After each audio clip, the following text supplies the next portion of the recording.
with you, gents, once again. This is part 2 of the general theory of hair loss and reversativity. First part was about how or the fundamental root cause of hair loss. There's about 12 steps, or really aspects of this hair loss sequence that we all experience. And this sequence is what it looks like on the surface as the Hamilton Norwood pattern loss, which is the human growth pattern in reverse. Today's video is going to be pretty long, so I'm going to keep it very basic so you can listen to it while you're doing other things. But it's going to be not about what happened, but how to go forward. I chose 3 different parts of the scalp that gives us the most problems, which obviously it will be the crown, the top, it will be the frontal, the front of the hairline, and overall I wanted to kind of talk about the general Galea because it affects both the frontal and the crown, and it's what totally goes bald in people like myself when we had Norwood 7. The steps that I will take in this video, I'm going to speak about the root problem, secondary problems, the visual effects of what you see. I'm going to bump these against the theory of reversativity, talk about the topicals needed, third-party products that would assist. I'm going to talk about the applicators or tools that you'll use. I'm going to talk about a basic protocol, but I'm going to leave in the description what it really looks like because I will be talking around it and it would be, kind of wordy. But I would tell you the Galea protocol is this, the crown protocol is this, etc. in description or comment. And last but not least, I'll talk about the signs of recovery and kind of like the timetable, what you should expect, right? So I believe, this information here will begin to set you on a different path when it comes to hair loss. Now, again, I am not going to edit this a lot because it's one of the problems with my videos is that they're highly complex. So in this case, I'm going to keep it real simple. We're going to talk and chat about this in real time, and hopefully you guys can pull some value out of this particular one. The last thing I'll say before I get started is the general theory of reversativity is my overall theory, but I found a way to take this theory and place it in an equation that I'm probably going to put on this video so you can see. I've been having an equation now for 9 months or so. And also, I'm going to introduce you to a concept that's called the papillaris codex. And it's something that I've been working on, a papillaris codex. My apologies. Something I've been working on for quite a long time. So if you look at my old Back to the Barber website, which is being transformed now, you're going to actually see that the theory of reversativity has been in my mind for about 2 years now. Okay, so let's go ahead and get started. The first part I'm going to talk about when it comes to hair loss is the actual Galea. The root problem of the Galea is this. It's anatomy. It's not that DHT is problematic up there, the follicles are sensitive to DHT. It is the actual anatomy. The way that the Galea is made is kind of like a fiber. It's not really made like the size. It doesn't have a muscle. It's tense. It's made that way so that you can make facial expressions, number one. And also it's just made that way by the body. So because of that, if you read on it, you'll find that is why it's losing hair loss. Primarily, obviously, hair loss is a problem, but the anatomy is the root, not necessarily a problem, but it's why you lose hair there and out on the sides, okay? Now, but the true root problem when it comes to hair loss in men's pattern balding or androgenic alopecia is this with the Galea. It is one full wound. It's just that when you're Norwood 7, the wound covers the entire head. And when you're Norwood 4, it's mostly in the front, taper to the back a little bit in the crown. So when you see thinning hair, bald skin. And what I want you to translate in your brain is underneath those three layers, epidermis, dermis, and hypodermis, is a Galea sheath that is inflamed, that more than likely appears like if you were to fall and scrape your knee as a kid on a bike, and you have that, like, the top skin is off and you see like the little blood, but it may not be blood as much as a scratch, and you kind of see that inner layer where it's white and pussy. That's exactly what it looks like underneath the surface for many of you, okay? And it never heals.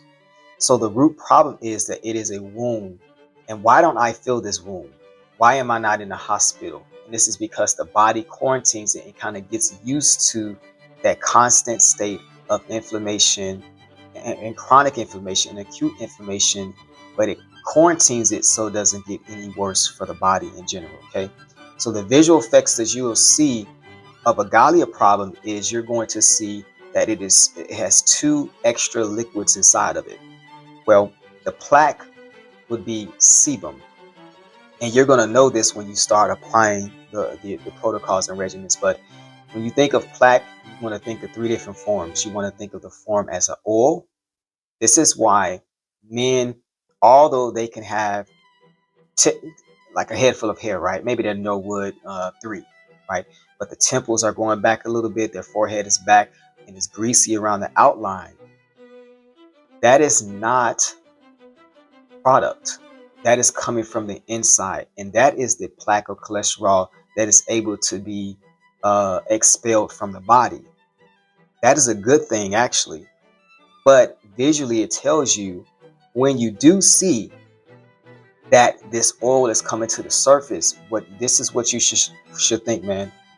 Okay, I'm having so much plaque cholesterol buildup in the dermal layers that is beginning to come to the surface, which means that DHT is high in my scalp. I view DHT as within the cholesterol, or it is creating it, or cholesterol is creating it, because we know the cholesterol is the basis for androgens such as DHT. And if you look into the actual general theory of reversativity, you will see what I mean by that. So I'll kind of touch on that just briefly. And that is part toxin load exceeds scalp's elimination capacity, number 3. So, or number 2, the scalp becomes an emergency excretory zone. Toxins are rerouted and deposited to the scalp. So we know that it's becoming a wound because of the toxins, the toxin depot, and what that does for the Galea, being that it's already hard from an anatomy perspective of getting circulation. Remember, your vessels, veins are flowing upwards against gravity, and the Galea wall, which I'm going to touch on, is acting as a tourniquet. So I found out early on that this tourniquet, the ring around the man's Norwood 7, is not a horseshoe.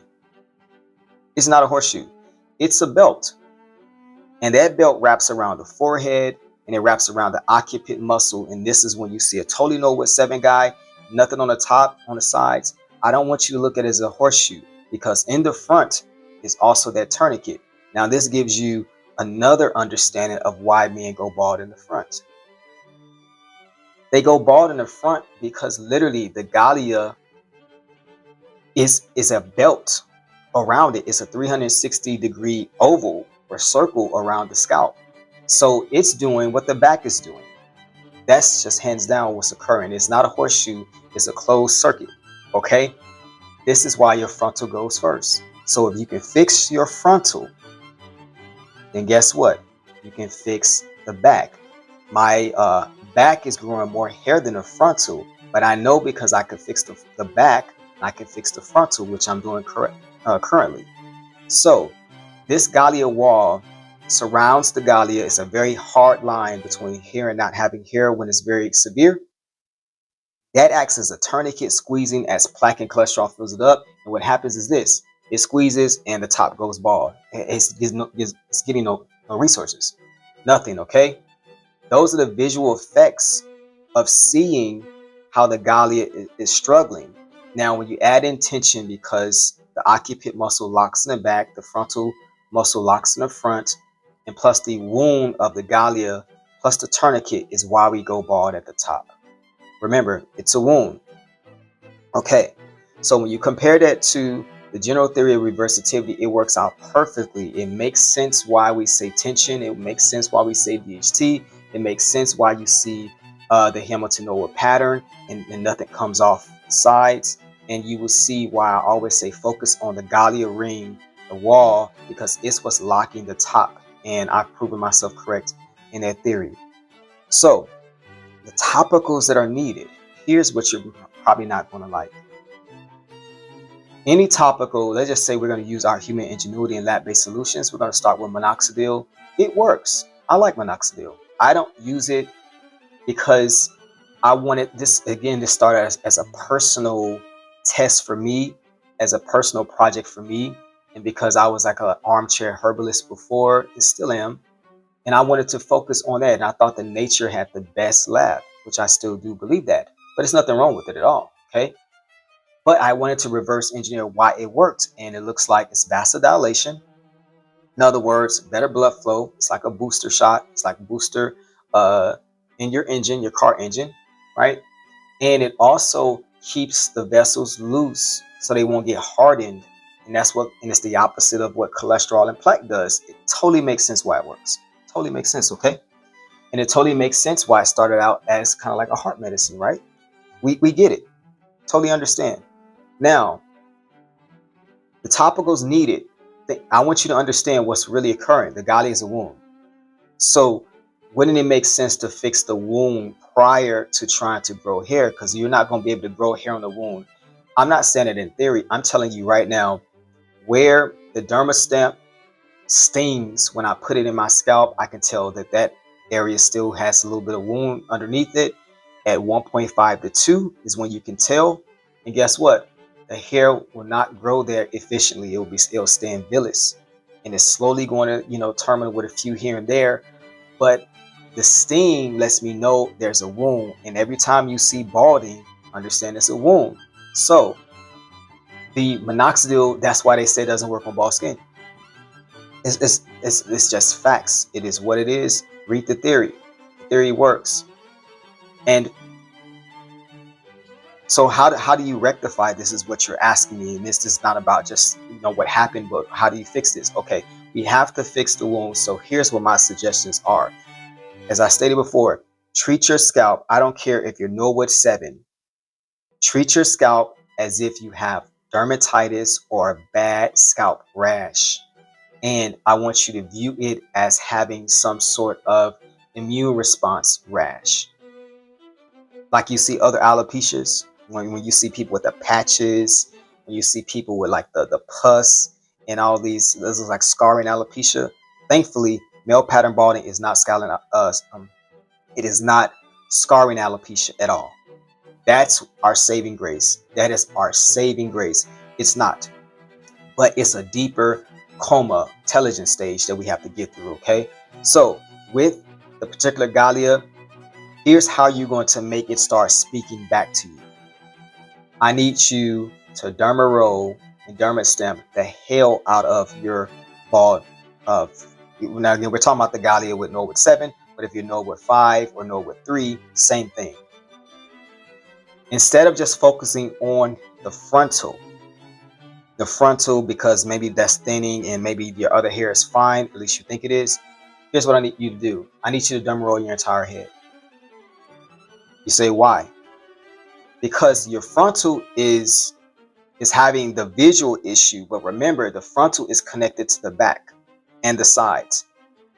I don't want to say they lie, but they're not telling the truth, or they don't know, or they're not really telling what's really going on. Look, when you bald in the front, it doesn't matter.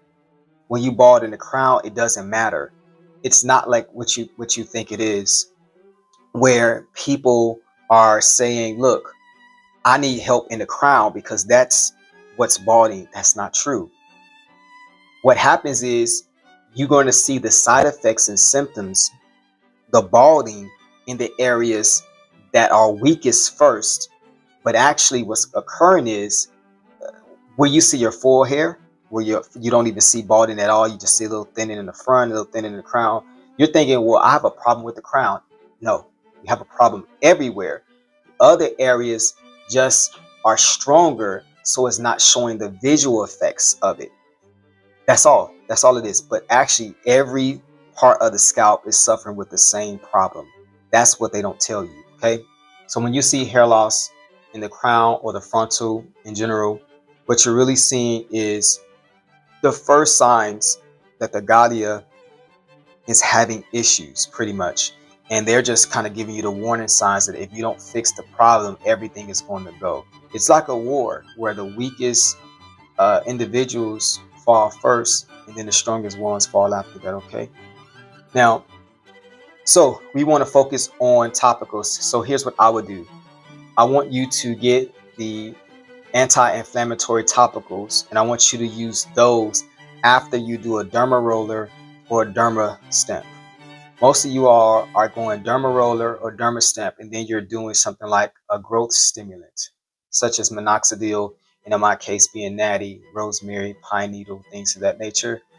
And I was doing that at first too, until I realized that I was trying to put holes in my head, to simplify it, in order to get a deeper, so the topicals can go deeper into my scalp.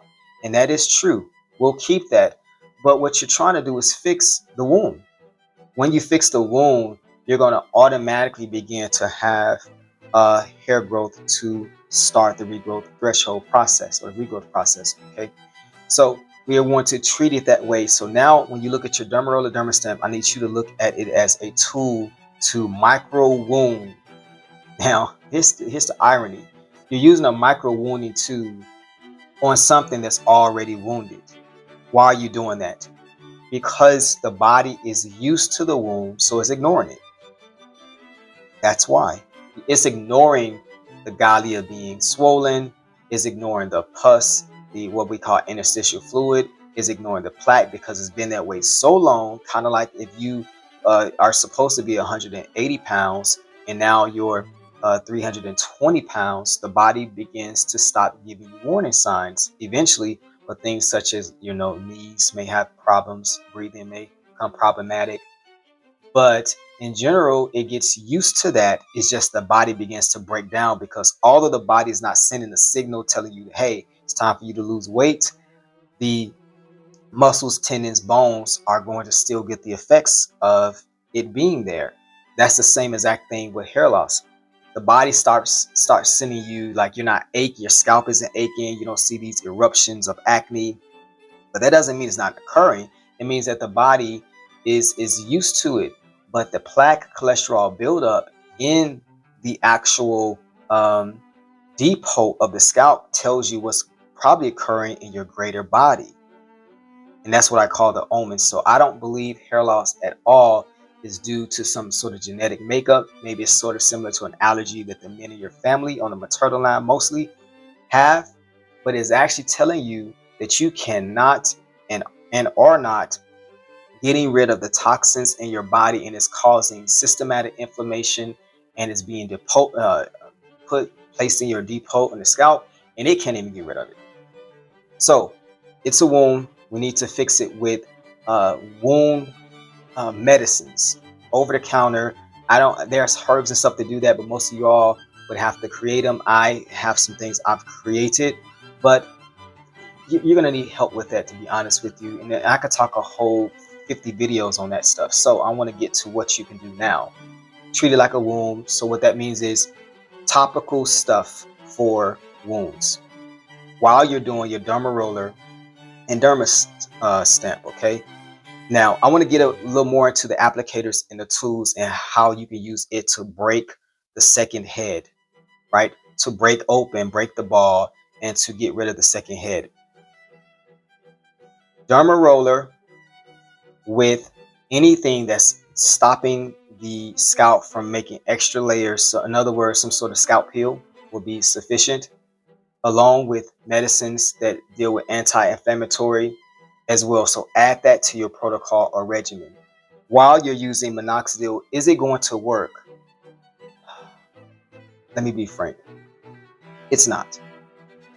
It's not.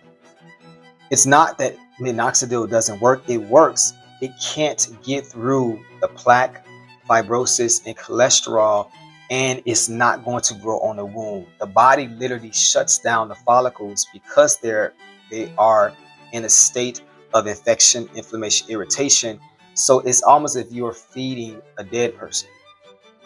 They're not dead, they're in a coma, but think about it. If the person's in a coma, how do we feed people in comas? We feed them through a machine. That's what we do. We make sure they get their vitamins, nutrients through a machine. And we don't have a machine with balding. So the follicles are in a telogen comatose state, then why are you feeding them? This is why you can put as much minoxidil on your frontal and it stays that way. No one ever tells us that, but it's just facts, okay? So we want to make sure those things, the interstitial fluid is removed. How do you do that? I have a scalp peel that I am going to start asking people about, or pre-orders pretty much. It's going to help.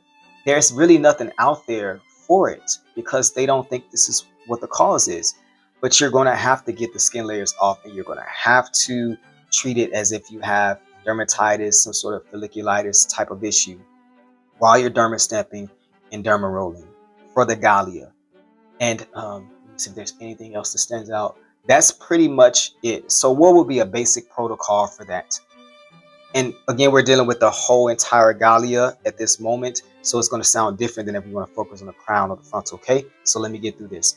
The basic Galea protocol that I have done over time, that I'm doing right now, is this. I derma roll twice a week at 1.5. That'll be a Tuesday and a Friday. Tuesday gives me Wednesday, Thursday to heal. A Friday derma roller that gives me Saturday and Sunday to heal twice a week. Some people can do it every day, but that's 0.5. And remember, what we're trying to do is already a wound. What we're using it for is application. That's what we're really using it for. I know what they stated. Just this is what I find to be true. I wish it was different, but that means that I would derma roll 8 times a month. But every other week, I derma stamp. So first week, derma roll. Second week, derma roll, derma stamp. Third week, derma roll. Fourth week, derma roll, derma stamp. So because derma stamping at 2.5 is going to leave the scalp a little more, it's going to hurt a little more. It's going deeper into the scalp. The pins are straight, so you're hitting all those different levels. And when you start releasing plaque from your scalp, those layers get thinner. So I feel it a lot more than I used to feel it, let's just say 7 months back or so, okay? But that's how I do it now. That allows me to get derma roller 6 times a month. I'm sorry, not 6, but 2, 6, yeah, that's 6. And derma stamp twice a month. A good balance between them. Some people like the derma roller, some people like the derma stamp. I do both because I could see. When I'm using the derma roller, I know that I am micro wounding it. I know it's a topical applicator. When I'm doing derma stamp, I'm trying to drill holes so that the application topicals can go deeper. And I'm also trying to send white blood cells to the actual Galea in order to start the process you are trying to tell the body, hey, you're broken. There's a wound here. I need to get to it. And that's what that does. Now, also during, like say for the Galea, I do cupping. I use and I can put some links in here, but I use an electric cupping, or I can use a manual cupping. And you'll see this on when people talk about, athletes having fibrosis in a leg after an accident or after an injury. And then they'll use that when they're sore. And what cupping does, it's called hajama, and it's wet hajama versus dry hajama. Dry hajama, just getting the cup on your skin, it suctions up. You're going to see this blood or like a hickey. That's good too. Wet cupping is pretty much when they poked needles in the person, and then they used a cup and it kind of sucks out the pus and the old blood. That works too. How I've hijacked it is I dermastamp. Those 2 days I dermastamp, I actually cup after I dermastamp. Why is that? Because not only am I cupping, and am I dermastamping, those are the holes I just made. I'm a cup, and guess what? There's more blood coming out. But what I'm trying to do is get rid of the toxins. What I'm also trying to do is I'm trying to injure the actual scalp so it can be healed. So I'm doing 2 things at one time. So this is how I'm able to dermastamp and cup in the same month right after each other. Now, you're going to see it's going to look ugly, and I do not recommend doing it if you're going to go to a party on your forehead, because it's going to look like somebody beat you up. And I'll show you guys some pictures of what that looks like. In some of these pictures, it looks like somebody, took a bat upside my head. Sometimes it goes away in a day or 2, but you don't want to go out looking like that, right? That's why I wear a cap or something. It doesn't hurt too bad after. Now, cupping doesn't hurt me at all. It feels very good, like a massage. But when I first started cupping, I'd scream. Internally, I won't let my wife see me scream, but it would, because those layers are being pulled apart. Okay, which leads me to a few things. The plaque is being extracted out of the scalp. You're starting to move around things that have been like solid and hidden. So cupping, derma rolling is the key. Now there's one more piece I'm going to add to this. It's what I call the Balantra Tool. It's nothing but just a wooden tool with little notches on it that you roll across your head. Why is this important? Dermastamp, derma roller, got it. You guys know that. But these 2 tools, cupping and the Balantra, have been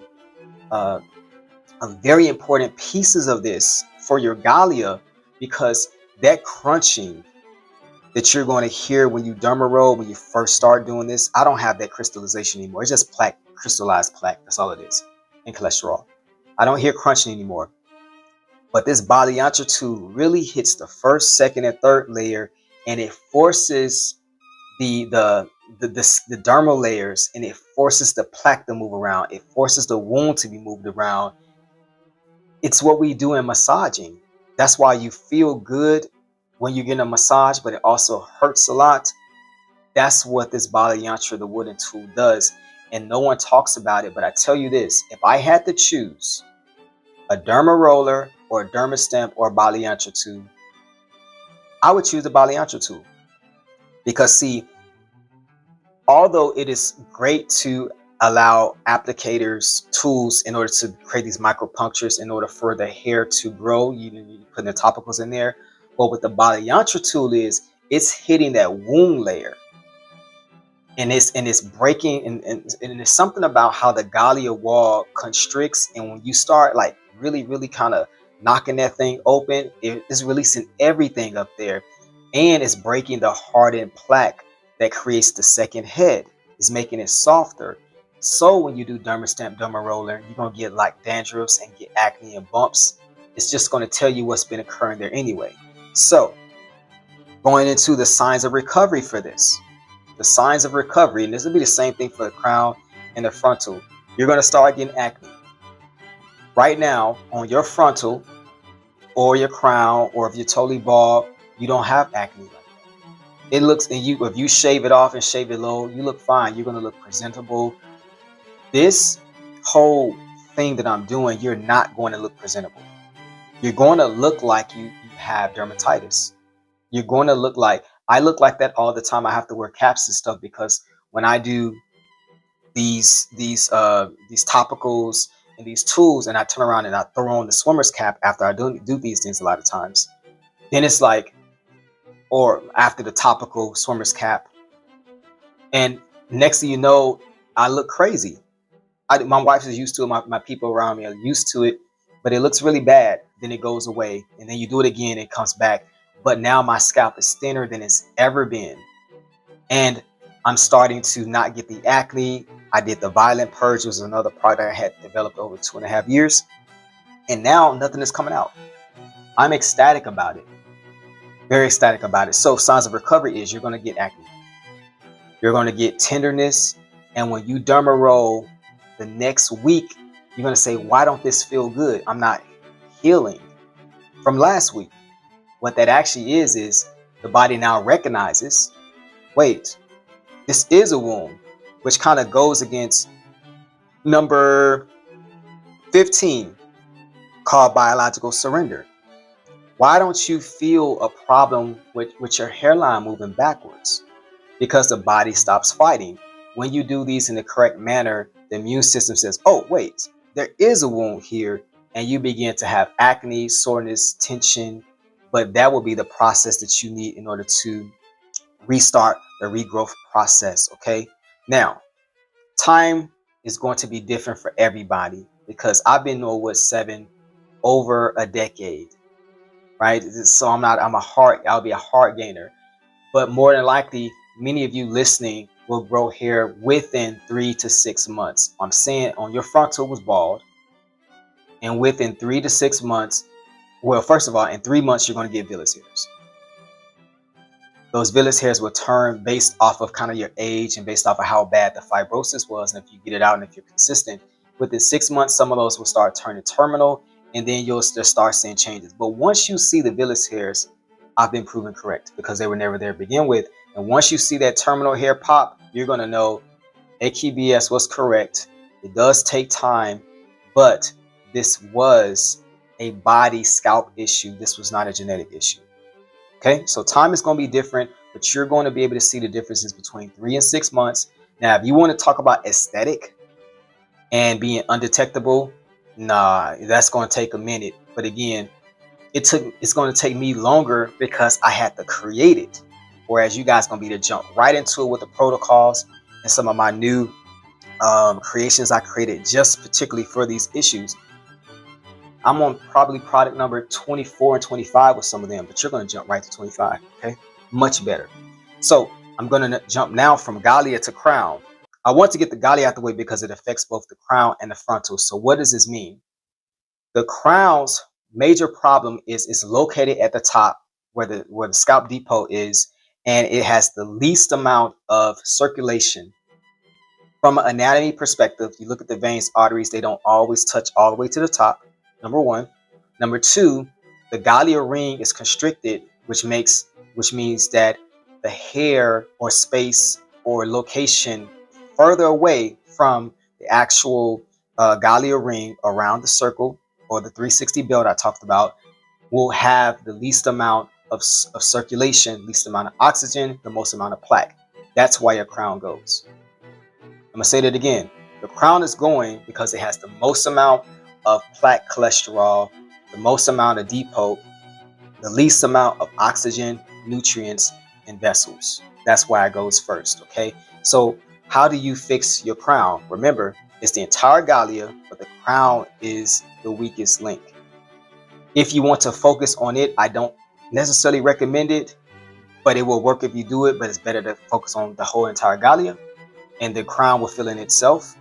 But if you want to target it more than just the Galea itself, here's what you need to do. It's a plaque problem. It's not fibrosis, which is great. The crown has the plaque problem. Therefore, the derma stem in the crown is most important, 1.5 to 2.5. And also, you have to find things in order to purge out the plaque within it. Here's the things that I would recommend. Here's what I've used to test it. I'm still testing some of it, but ones that I know are working correctly is DMSO, aloe. Why aloe? Don't use oils. If you have a hair loss problem, androgenic alopecia, male pattern balding, hair loss as a man that are specifically for androgens, I'm telling you, if you use oil, you're just making the problem worse because those oils are supposed to go in the scalp of an an omega, your wife, girlfriend, sister, right? Friend who doesn't have a hair loss at all. They're fine. They don't have a cholesterol plaque problem. Their sebum is not out of order. They don't have DHT there. But when you put that oil in there, all you're doing is adding fuel to the fire. And then here's the thing. Those oils are growth serums. You don't have a growth problem. You have a beard. Again, we don't have hair problems. This is not a hair problem. You got hair in your ears, you got hair in your nether regions, you got hair in your legs, man. Look, you don't have a hair problem at all. What you have is an actual scalp problem. So putting oil on the scalp that has an oil problem, it defeats the purpose. So DMSO and aloe. I'll send you guys a link. I'm not making any money off of it, but it's the one that I've been using as a topical. Is it natty? It's not natty. I haven't created that particular part yet because it took me months to discover it. However, it is what you guys are going to need. Secondly, something like a turpentine. Some people say, oh, that's kind of strong. It depends on what it is. I'm telling you, that's exactly what is helping me to shred this plaque and cholesterol from my scalp, because truthfully, a lot of the herbs, I didn't have the right ingredients to get through that stuff. And look, men's pattern balding is unnatural. And I'm going to say that one more time. I did say that. Men's pattern balding is unnatural. It's not a natural phenomenon. And I know you guys are seeing men around the world. You're going to listen to this. You're in Ireland. I've talked to people in Australia, talked to people in Israel, talked to people in Spain. I've talked to people in Africa, America. And guess what? We're all saying the same thing. It's unnatural. It's just happening to a natural body. Therefore, it's hard to use nature against something that is unnatural until you pull it back to its natural state. Therefore, DMSO, turpentine, and my other thought processes, magnesium K2. Notice all three are dealing with cholesterol, plaque, and calcification. Because the second head's biggest issue, and what keeps us in a state of hair loss or balding or being bald, is the fact that the second head is made of these things that we cannot expel out. Once you expel them out, using my theory, the general theory of reversativity, what you're going to find is this: the wound begins to clear and heal, and the hair begins to regrow on its own. So what I've been trying to find the regrow threshold. How the hell can I get it back to pre-balding conditions? Taking my alpha scalp back to the omega spectrum, and to get it back to where it belongs, get rid of the second head. And what I found is you got to get rid of stuff. And it's not about addition, it's about subtraction. And what's the main things you have to subtract? Inflammation, infection, irritation, plaque, cholesterol, sebum. You get rid of those things, your hair will begin to regrow on its own. You don't have a hair growth problem, okay? Crown, going back to that, you want to kind of topically place those things in the crown area. And you want to do the derma stamp and the cupping in those areas. Hard to do cupping when you have hair. Some of you guys have hair. And but you want to kind of put those things there in derma roll, derma stamp. It is going to cause it to turn red. It's going to cause it to flake. It is going to start pussing up with acne. It's going to start having white stuff come up out of it. When that occurs, that lets you know what has really been in your crown. When you're going to know when it's starting to change, when the crown is no longer oily looking, when it's more flat, when you touch it and you can just feel it, because you're starting to lose touch in your, when you touch the parts of your hair that's losing hair, the nerves are going offline too. So your crown, you stick your fingernail in it a little bit, and then you feel that sting. That's that sting of wound. But if you just touch it without trying to wound it or make it hurt, you'll feel like I can't really feel it. If you can't feel it if your skin doesn't feel your finger, then the follicles are offline and the nerves are going offline. That's facts. That's facts. That's why it all aligns together. When the nerves go offline, the follicles have had their plug unplugged. They're not going to move. They're not dead. They're in a coma state. Okay, so that's what you do with crown. And when you use these topicals, I need you to get a swimmer's cap, because what happens is, we know that's what you do at a sauna. You go in there and you sweat out all these things, and you kind of you open your pores up. These toxins come out. You feel much better. You feel relaxed. Same exact thing for your scalp. Okay, throw the swimmer's cap on, and then you turn around And after you've done your derma stamp, derma roller at the crown area with the topicals, and these topicals are focusing on getting the stuff out, additions. Once that's done and you take a shower, you do that for about your session probably take, let's just say 10 minutes. Application, and you put on a derma like a swimmer's cap, throw a hat on if you think you look silly. And an hour later, it's going to be itchy a little bit, it's going to be red, you're going to take a shower or wash it out, and then you can throw on your minoxidil. If you that's what then you can do your topicals where you're talking about boosters at that point. But you want to do more purging than you want to do boosters, because guess what? You have the right resources, nutrition, oxygen already there. The problem is the follicles are offline. Okay. Now I'm going to go to the frontal.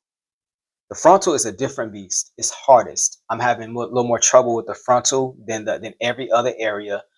And it's the area where we get the transplants in, although the villus hairs and our terminal hairs there too. What's the problem? Fibrosis. Fibrosis is the cooking of the scalp, and it really cooks in the front. There's two major problems with the frontal. Number one, there's the fibrosis, the cooking, the heating of the skin layers so that it almost creates thicker. It's kind of like well done steak versus medium rare like I eat. So it's harder, it's tougher, right? And nothing can grow through that well done scalp versus a rare or medium rare. You want your scalp to be a sponge. Fibrosis is concrete, okay? And it's extra layers. So scalp peeling. Go look at facial peeling and see what they do. And you can see these people like take off their entire face. That will probably work way better on the actual frontal, okay? So derma roll, derma stamp, same thing with the crown. There's no difference, but instead of focusing on, let's just say, turpentine and things to get out plaque, this is more or less a fibrotic problem, skin layers. And I have a paste called the Scalp Repair Paste that I'm going to be helping you guys with, because there's nothing else with it. As of right now, only thing I tell you is look for the salicylic acids and things of this nature in order to peel. That's why I don't have an answer. It doesn't exist. All we can do is peel off those layers and you're going to see. So here's your clue. How do I know that it's working? Because right now, when you look at your frontal and you know your forehead has moved back 3 inches or 2 inches, you don't see any pores.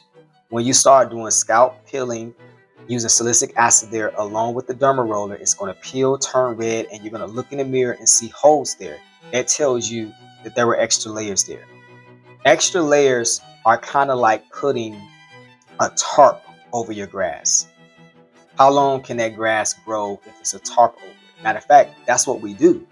If we want an area in our yard where we want to just grow flowers, or we just want it to look nice with the bushes, we put a tarp there. Then we put over some mulch and some weed eater, it never grows.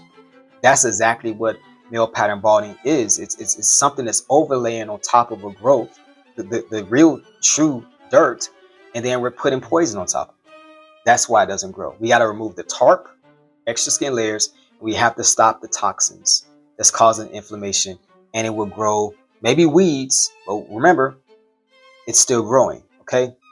So frontal scalp peeling is more important, and I'll put in, what basics of what we need to do, but really the scalp repair paste that I've created is probably going to be way better off, and you're not going to like me when you use it afterwards, but you're going to say I agree, because you're going to see the way you look like. You're going to see what happens.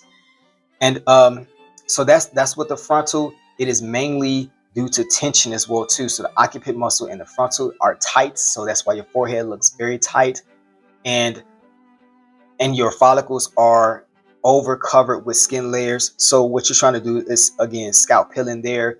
Minoxidil and all those things work on omega scalps. They do. Why don't they work on your scalp? Think about it. If you see a lot of people who use minoxidil when they don't have hair loss, I mean, they grow hair on their forehead, man. But you can't do it.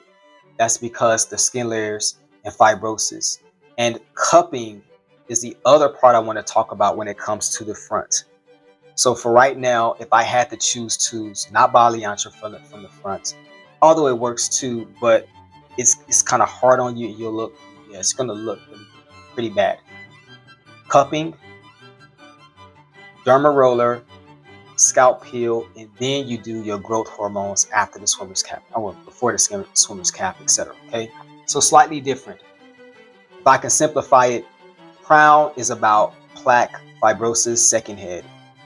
The frontal is about the second head too, but it's fibrotic and it's tension and it's extra skin layers. That's the cause of that. Fibrosis is what makes us look like we're receding when we're truly not receding. Okay, so hopefully this has helped you guys. In the comment section, I'm going to put a basic, here's what you should do if you are, your whole Galea is thinning, called diffusion. Here's what you should do if your crown is thinning, your process, and here's what you should do if your frontal is thinning. I need you guys to take a look at the general theory of hair loss and reversativity compared to what I'm saying now, compared to what you're listening to, what you've heard on these other videos in different places, and you'll see what I'm saying rings closer to the truth. But from here on out, I am going to go back to some of my old videos. I will be in front of the camera when I'm pretty comfortable with the way that the frontal looks, to be honest with you, so you can see the contrast a lot better. And I'll build out a few things, and then you'll see me on camera, which means I will have more videos at least once or twice a week, because I won't have to do a 7-hour editing process for a lot of these videos that I do. And then if I don't do a complex video, then I do one that's very basic like this, so that doesn't quite work either. So thank you for your patience. I'm trying my best to keep this thing going until we can kind of push forward. I'm doing some updates on the website, and I'm going to give you guys a lot of free information. You'll be able to take what I'm saying right now, and you won't need anything and anyone else, including myself. Iron sharpens iron, again, and we only have each other. And remember, if I can do it, you all can do it too. Let's get you back to